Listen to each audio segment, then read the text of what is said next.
magic limiting your world building? Has magical healing prevented medical research? Do nations and armies rely on spells at the expense of technology? If so, it could be a feature, not a bug. Because you can leverage this for faster, focused world building and relevant, engaging stories, as long as you take ownership of it. Hi, I'm Janet from World Anvil. I'm a world building expert. In this video, I'm going to explain the Porcelain Hypothesis, a world building theory that justifies typical high fantasy and D&D worlds. That is, one stuck in medieval feudal models for centuries. And I'm going to show you how to use this theory to create thematically rich settings that naturally spawn compelling stories and hook your audience. And it all starts in ancient China. Because the wonder material of ancient China was porcelain. It first appeared around 16 BC, and unlike ceramic or wood, it didn't absorb odours, it was resistant to chemicals and heat shock, and it was durable enough for everyday use. And you could make it into pretty much any shape you fancied. But in other parts of the world, they didn't have porcelain, so they developed glass, which led to lenses, to microscopes and telescopes, and to scientific innovation. Glass labware proved vital for developments in chemistry, and glass also meant spectacles, extending the working lives of scholars by decades. But in China, they never developed glassmaking. After all, what could glass do that porcelain couldn't equal or surpass? Porcelain was so successful, it stopped people looking around for other solutions. It actually became a barrier to scientific achievement, just like magic might be doing in your world building. But there's a way to make this limitation strengthen your setting. Let's break down how and why. If there's an area of technology you want to cut out of your setting, you can absolutely use the Porcelain Hypothesis to justify it. And not just in magic settings. Of course, you can use it for sci-fi settings too.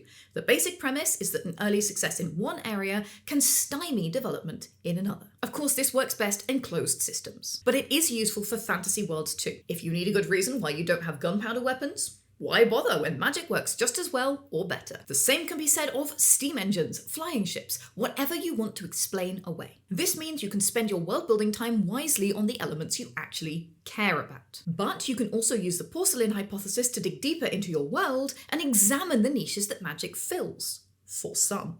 Because magic isn't perfect, and in most high fantasy worlds, it's simply not an option for everyone. And that can make an incredible lever for relatable storytelling. For example, if you're playing D&D or a similar system, you probably have magical healing in your world. Folk can lay on hands, create healing potions, the works. But if the wealthy can cure disease with the wave of a hand, what incentive is there for them to fund research into disease and sanitation, to create schools of natural medicine or nutrition?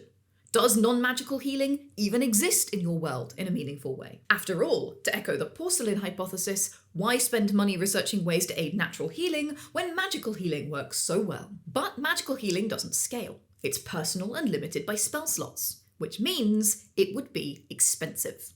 You can use this tension. It hooks your audience with relatable personal stakes and makes them question the fairness of your world setting. It also creates interesting story opportunities. Is there a black market for healing potions? Do snake oil salesmen abound, promising natural solutions for non-magical folk?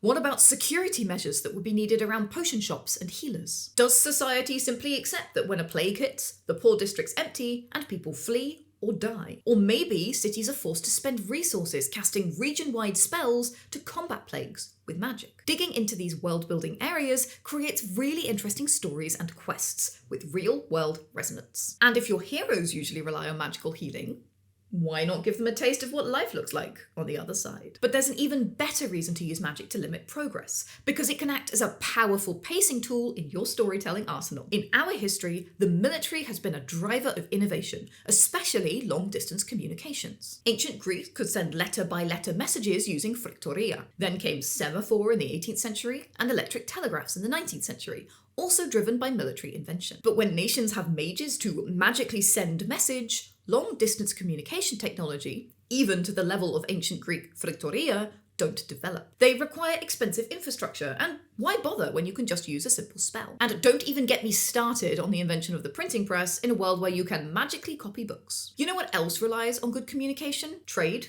espionage, and diplomacy. And you can create a lot of drama when messages go awry. It could alter the tide of a war, bankrupt a merchant enterprise, or lead to a major political incident. So how do regular people send non-magical messages? What infrastructure exists, and how expensive and efficient is it? How long does it take, and what story complications does that delay create? And if you take away your hero's fast communication and travel options, it can create a ton of storytelling benefits. You can slow down the pacing to give your heroes time to recover and react, or take a quick detour, indulge in a side quest, or level up for the next boss fight. And then, of course, come the limitations that can literally alter the shape of your world. If you dig into construction and infrastructure, you can see this on a city-wide scale. Move earth, stone shape, and wall of stone eliminate the need for sophisticated building equipment, like cranes and pulleys. Important buildings can simply be shaped by magic, and the rest can live in whatever can be built with the most basic techniques. This is an amazing show don't tell opportunity, because architecture reinforces what's valued. Which civic infrastructure is supported by magic? Do the powerful use this visible difference in living conditions to justify their superiority? And on the other hand, perhaps there are civic-minded nations who use magic to support healthier and happier commoners. In all these examples, there's a wide variety of ways magic can hold back technology and science. And it can also be used to explain the prevalence of feudal systems in our D&D and high fantasy worlds. Some can afford magical assistance in the world, and most cannot. That setup can create animosity and social divisions which drive story. And if innovation does arise, the magical elite might view it as a threat to the natural order and suppress it. Leaning into the porcelain hypothesis can really deepen the internal logic of your world building, but it can also drive story and drama in your setting. So next time you're cooking up a fantasy plot, consider what niche magic has filled in your setting and what that means for everyday folk. Or on the other hand, maybe you want your people to rise up and fight against this logic. Perhaps they'll crowdsource innovation and revolutionize life without magic.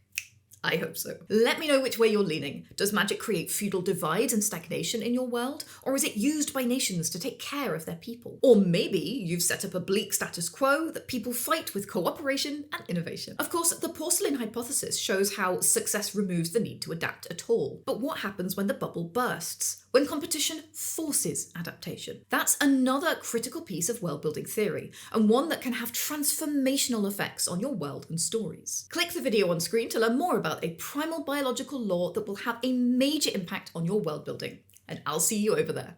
In the meantime, please like and subscribe, grab your hammer, and go world build.